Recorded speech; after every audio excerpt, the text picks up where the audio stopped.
Hello friends. So our today's topic is quality of water.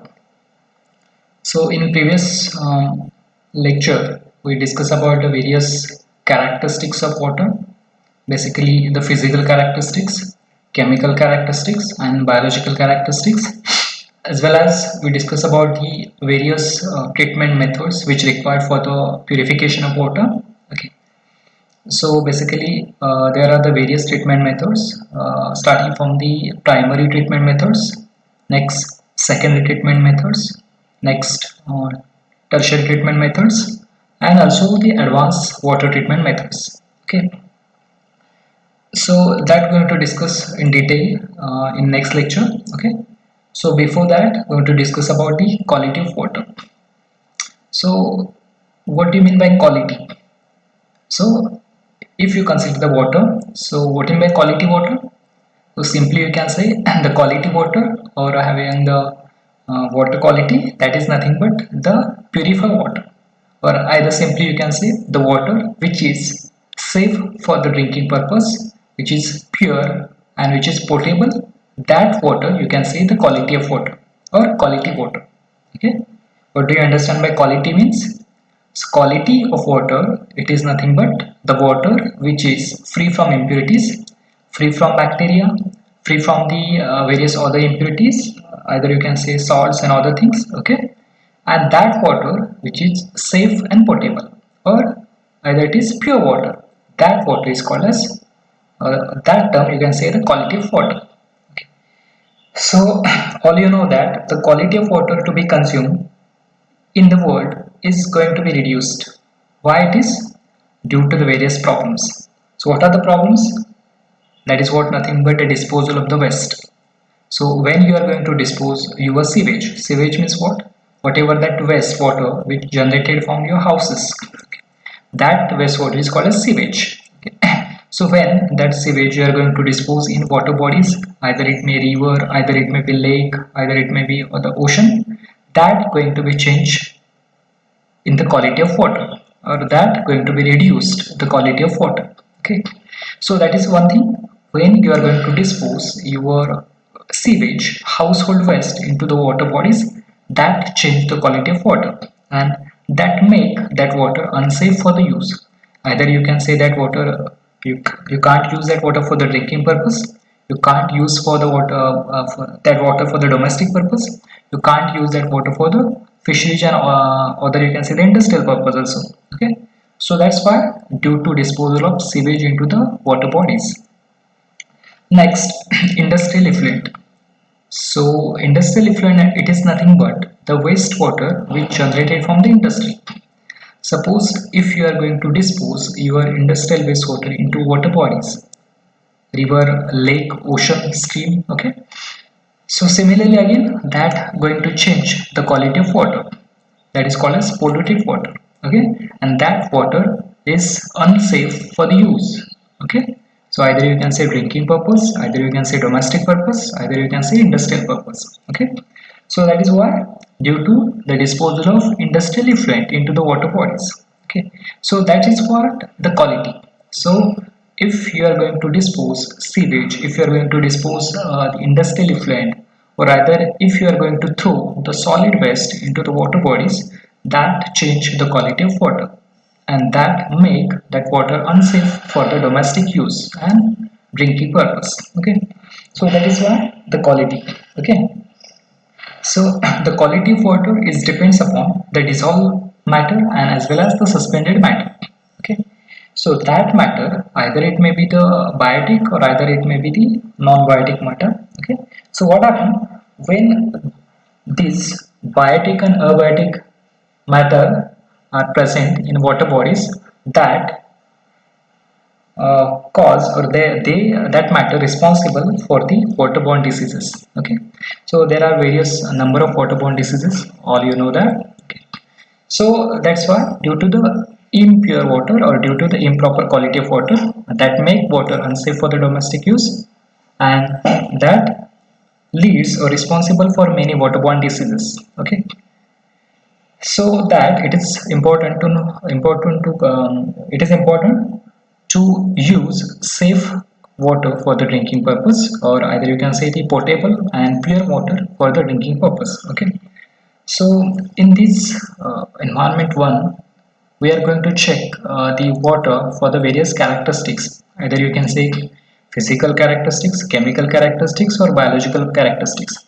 And after that, we are going to say that either that water is safe for the domestic purpose or not, or either that water is potable or not. That going to be checked only when after the analysis of water sample. Okay, so basic introduction about this topic is the quality of water depends upon the dissolved and suspended matter. Okay, so whatever that matter, some solid is in the suspended form, and some solid it is in the dissolved form. Okay, so this matter can be biotic and non-biotic.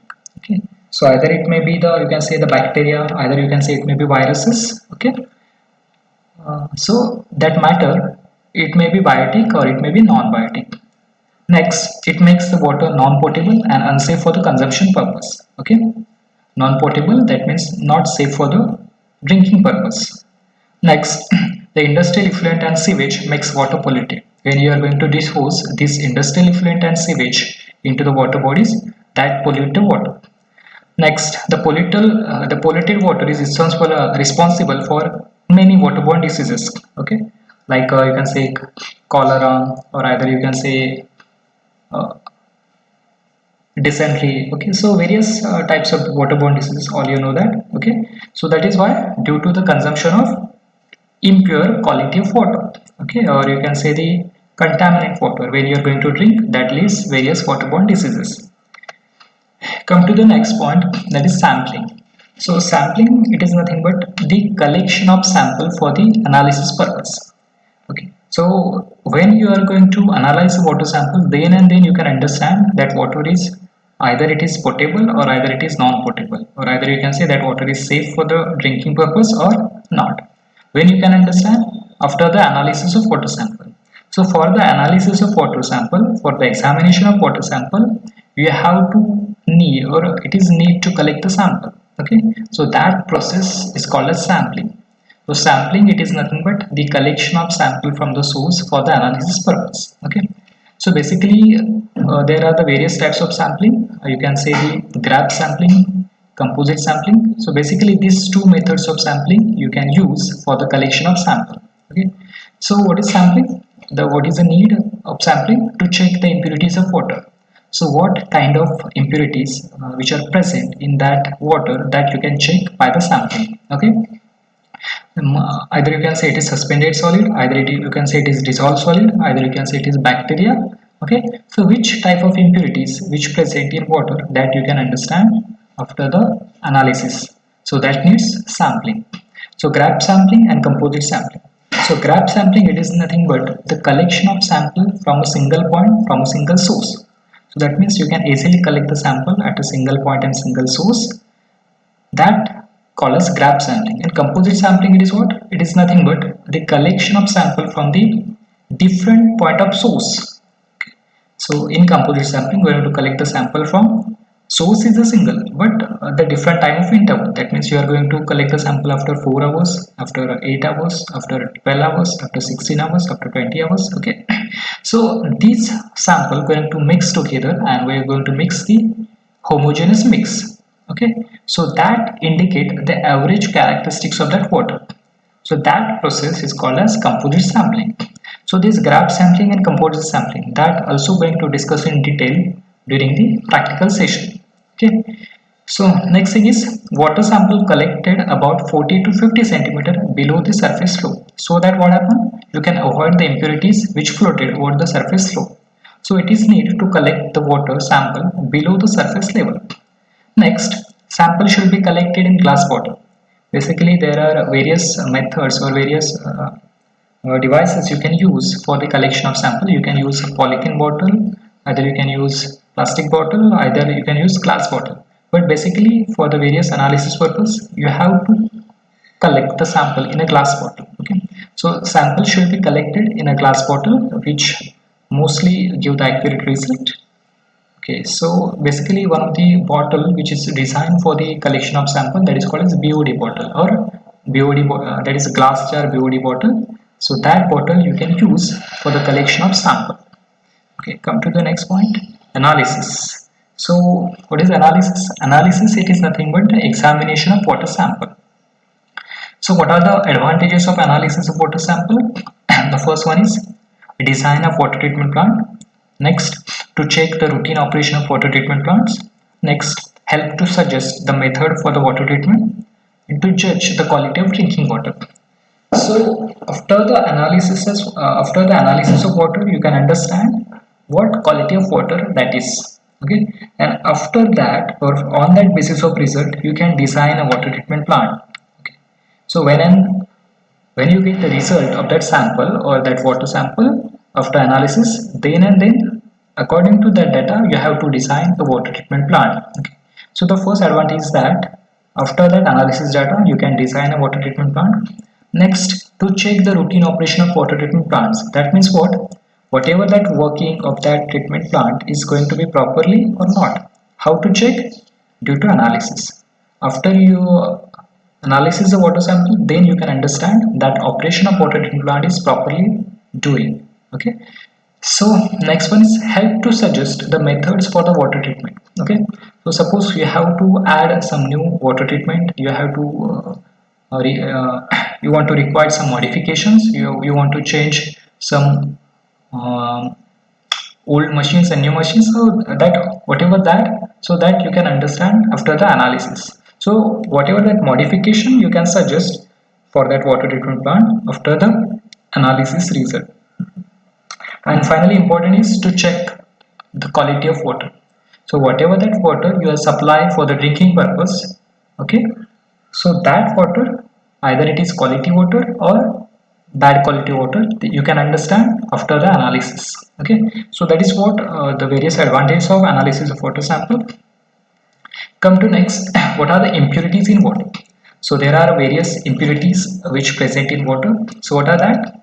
The first one is a color, next one is taste and odor, next one is a temperature, next one is turbidity. Okay, so basically all you know, the pure natural water does not have any color. Okay, so it is colorless water that we are going to use for the drinking purpose. But due to presence of organic matter, due to presence of inorganic matter in water, which gives the color to that water, it may be green color, it may be a black color, sometimes it may be red color. That is why, due to presence of organic and inorganic impurities. Okay, so that's why that water having a color. Also, when you are going to mix the industrial waste into that water, that also change the natural water color. Okay, so that is one of the thing. So basically the clear water and pure water, it is colorless water, but due to the presence of suspended solid and due to industrial waste sewage, that going to change the color. Next, taste and odor. So in fact whatever that pure water, it is tasteless and odorless. So that means it is having no taste, no odor. So that pure water, it is tasteless and odorless. But due to organic matter, due to industrial waste, that water gives the different odor and taste. Okay, so um, also when you are going to mix a sewage, so that sewage, it is dark black in color, and that is what, that initially is fresh sewage, it is alkaline in nature, but as time goes on increasing, that turn into septic condition, so that creates a bad smell. Okay, so if you are going to dispose the sewage into water bodies, that also leads the various odors, that is you can say CO2, again you can say H2S, sometimes CH4 also. Okay, so these are the various gases which release due to the disposal of various wastewater into the water bodies. Next one is temperature. We generally prefer to consume cool water, but if the water is warm, the growth of microorganism is promoted, and that also going to be change the taste, color and odor of that water. Okay, so temperature, it is one of the thing. Come to the next one, that is turbidity. So what do you mean by turbidity?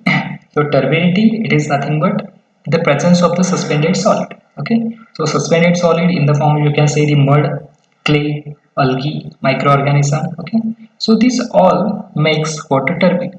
So that turbid water, that characteristics is called as turbidity of water.